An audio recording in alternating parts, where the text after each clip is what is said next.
ओम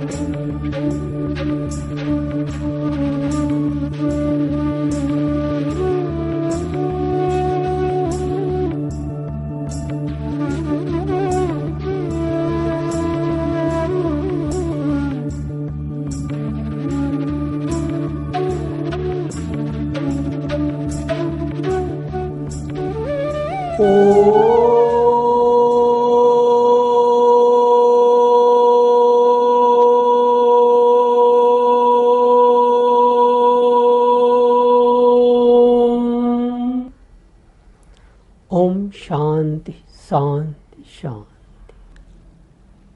2010 में जनवरी माह में 12 वर्षों के बाद हरिद्वार में महाकुंभ अवतरण हो रहा है। यह कुंभ लगभग 12 वर्षों बाद आता है। इस कुंभ की बहुत ही विशेषता है धार्मिक आध्यात्मिक मान्यताओं के अंतर्गत, और यह कुंभ अनेक ऋषि मुनि महात्माओं के दुर्लभ दर्शन एवं उनके सत्संग का कारण बनता है। इस महाकुंभ में अनेक प्रकार के आध्यात्मिक लाभ उपलब्ध होते हैं, जिससे जनमानस अपने जीवन के सभी प्रकार के समस्याओं का निदान प्राप्त करता है और जीवन में सुख शांति व समृद्धि को उपलब्ध होता है। इसी कुंभ के समय 14 जनवरी 2010 से 14 अप्रैल 2010 तक योग जीवन धाम ट्रस्ट के पावन प्रांगण में गंगा के पवित्र तट पर चतुर्वेद पारायण महायज्ञ का आयोजन किया गया है। इस आयोजन में सहभागी होकर लोग अपने जीवन को सुखमय और समृद्धशाली बना सकते हैं। यह संस्थान आपको निमंत्रण देता है, आप आएं और इस महायज्ञ में, यह यज्ञ एक विशेष है इसलिए इसे महायज्ञ कहा गया है। चारों वेदों की ऋचाओं से, उनकी मंत्र संहिताओं से आहुतियां दी जाएंगी और विशिष्ट विद्वानों के संरक्षण और उनके सानिध्य में यह कार्य संपन्न होगा। बड़े भाग्यशाली वे लोग होंगे जो लोग इस सानिध्य को उपलब्ध होंगे। और यह कार्यक्रम नियमित रूप से चलता रहेगा 3 मास पर्यंत। यज्ञ तो बहुत से किए जाते हैं, किंतु यह यज्ञ अपने आप में एक विशेषता लिए हुए होगा। यज्ञ की वैज्ञानिक दृष्टि आपको देखने को मिलेगी, सामाजिक व्यवस्था यज्ञ की पूरी समझने को मिलेगी और आध्यात्मिक व्यवस्था से आप ओतप्रोत होंगे। यज्ञ तो सामान्यतः बहुत से होते हैं, किंतु इस यज्ञ में जो आहुतियां होंगी वो बहुत वैज्ञानिक होंगी। उनके विषय में थोड़ा सा यदि हम समझें तो हमारे लिए जानना सरल होगा। सबसे पहले कि यज्ञ से होता क्या है। सामान्य व्यक्ति की दृष्टि में यज्ञ कोई बहुत वैज्ञानिक कार्य नजर नहीं आता, वह केवल एक धार्मिक कर्म कांड ही समझ के रह जाता है, जबकि यज्ञ एक बहुत बड़ा वैज्ञानिक कार्य है। और यज्ञ सामान्य कार्य नहीं है। यज्ञ हमारी संस्कृति की वह सीढ़ी है जिस पे चढ़े बिना हम संस्कृति को उपलब्ध नहीं हो सकते। हमारे ऋषि मुनि और हमारे पूर्वजों के द्वारा खोजी गई वह प्रक्रिया जो ईश्वर प्रदत्त है, जिसे हमारे ऋषि मुनियों से होती हुई हम तक पहुंची है, वह प्रक्रिया यज्ञ में समाहित रहती है। यज्ञ से जैसा सामान्य व्यक्ति को लगता है कि अग्नि में पड़ने वाले सभी प्रकार के साकल्य घृत सामग्री अन्न आदि पदार्थ जलकर भस्म हो जाते हैं, तो फिर इससे क्या उपलब्ध होता है। सामान्य व्यक्ति इसे ऐसा ही समझता है कि बहुत से उत्तम पदार्थ अग्नि को समर्पित करके भस्म राख में बदल दिए गए, किंतु ऐसा नहीं है। यह जो कुछ दिखता है वह एक स्थूल भाग दिखता है।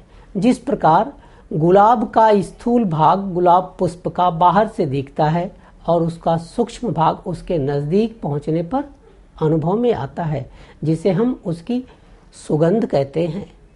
ऐसे ही यज्ञ को आप ऐसा समझें, कभी आप अपने घर में कोई उत्सव या कोई फंक्शन मनाते हैं तो अपने बहुत से मित्रों को, शुभचिंतकों को अपने पास आप निमंत्रित करते हैं और उन्हें उस भोज में सहभागी बनने का अवसर देते हैं। उन लोगों को वह भोज उपलब्ध होता है, खाते हैं भोजन को और तृप्त होते हैं, किंतु बहुत से आपके अपने लोग भी उससे वंचित रह जाते हैं। बहुत से लोगों को आप नहीं बुला सकते। यज्ञ एक ऐसी प्रक्रिया है कि यज्ञ में जो आहुति दे रहा है उसे तो लाभ होता ही है, जो नहीं पहुंच पा रहा है उसे भी लाभ होता है। इसे ऐसा समझें, यदि आप भोजन करने बैठे हैं और आपने एक मिर्च खाई, उस मिर्च का स्वाद केवल आपको पता चलेगा, आपके बराबर में बैठे, आपके बाजू में बैठे व्यक्ति को कुछ भी अनुभव में नहीं आएगा। वही मिर्च यदि अग्नि को समर्पित की जाए तो अग्नि के आसपास के लोग जो भी होंगे वो सभी मिर्च के स्वाद का, मिर्च के गुण का अनुभव कर लेंगे। इससे यह विदित होता है कि अग्नि में एक कोई विशेष गुण है जो पदार्थों को सूक्ष्म करके बहुगुणित मल्टीप्लाई कर देती है और अपने पास नहीं रखती। अग्नि ईथर में, आकाश में उसे व्याप्त कर देती है और वह आकाश में व्याप्त होकर वायु के माध्यम से सबके नासापुटों से होते हुए फुफ्फुसों में, फेफड़ों में पहुंचता है और वहां से रक्त के माध्यम से हृदय में पहुंचता है और हृदय से शरीर के एक एक कोशिकाओं में पहुंचता है। इसकी एक और गहन वैज्ञानिक व्यवस्था आप समझे, वही रक्त जिसमें यह औषधीय युक्त सुगंध तरंग आपके भीतर पहुंचते हुए यदि मस्तिष्क में जाती है तो आपकी सोच बदल जाएगी। आपकी नकारात्मक विचारधारा सकारात्मक, नेगेटिव थॉट पॉजिटिव थॉट में बदल जाएंगे। आप यदि विध्वंसक हैं तो रचनात्मक हो जाएंगे। ऐसा हुआ है और हमारे पूर्वज इसके गवाह हैं। रामचरितमानस में ऐसा वर्णन है कि जब अयोध्या से राम और लक्ष्मण को लेकर विश्वामित्र अपनी कार्य व्यवस्था के लिए जाते हैं तो वह कार्य कौन सा था? केवल यज्ञ की रक्षा के लिए। दूसरी तरफ हम देखें,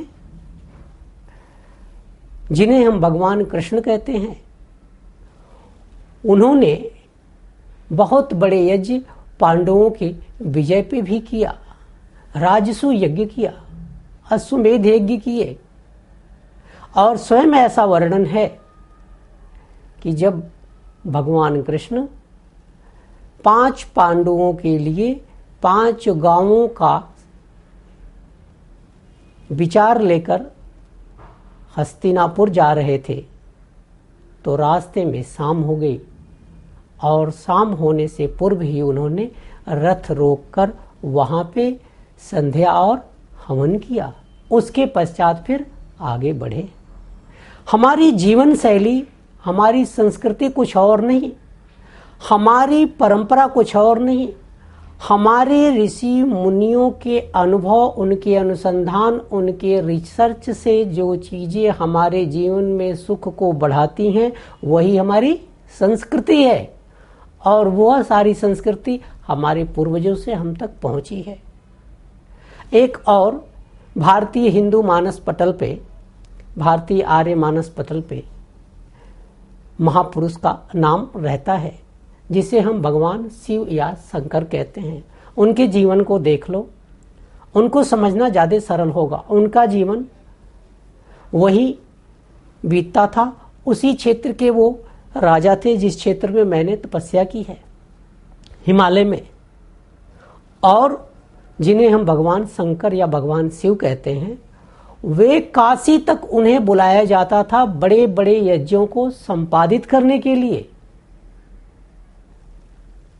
यदि हम इसे इस प्रकार समझें कि हमारा सारा प्राचीन इतिहास इस वैज्ञानिक, धार्मिक और आध्यात्मिक प्रक्रिया से जुड़ा है जिससे उनका जीवन सुखमय व्यतीत हुआ, तो निश्चित ही हम अपने जीवन को भी सुखमय व्यतीत कर सकते हैं। जबकि आज के इस आपाधापी वाले, भाग दौड़ वाले जीवन में मनुष्य के पास साधन तो बहुत हैं, उपाय बहुत हैं, लेकिन सुख प्रतीत नहीं होता, सुख का अनुभव जीवन में नहीं है। वस्तुएं तो हैं, वस्तुएं सुख नहीं दे रही।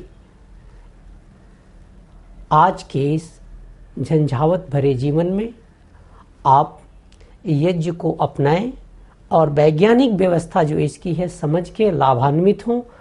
और एक बात और समझने जैसी है, लोग पूछते हैं यज्ञ से क्या लाभ होगा, वो भी जानने जैसा है। अब तो सारे संसार में पर्यावरण बचाओ का शंखनाद बज रहा है।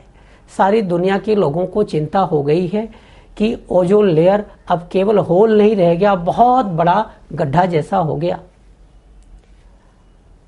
दूसरी तरफ जब हमारे मनीषियों का यह कार्य चलता था तो उनकी सोच कैसी होती थी, उनकी समझ कैसी होती थी, उनके पास पेशेंस, धैर्य कितना रहता था।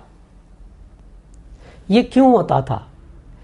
वेद मंत्रों के उन अक्षरों में, उन अक्षरों के उन वैज्ञानिक निर्मित वाक्यों में, उन वाक्यों से बने उन पूरी ऋचाओं में वह ध्वनि विज्ञान निश्चित है जिससे हमारे मस्तिष्क कोशिकाओं में अल्फा तरंग की वृद्धि होती है और मस्तिष्क कोशिकाएं वे जो सोई हुई हैं वो भी सक्रिय होती हैं और अनेक इस जीवन के उलझे हुए रहस्य और समस्याओं का निदान हमें स्वयं प्राप्त होता है। केवल इतना ही नहीं, और भी इसे गहरे में हम समझ सकते हैं। आपका मस्तिष्क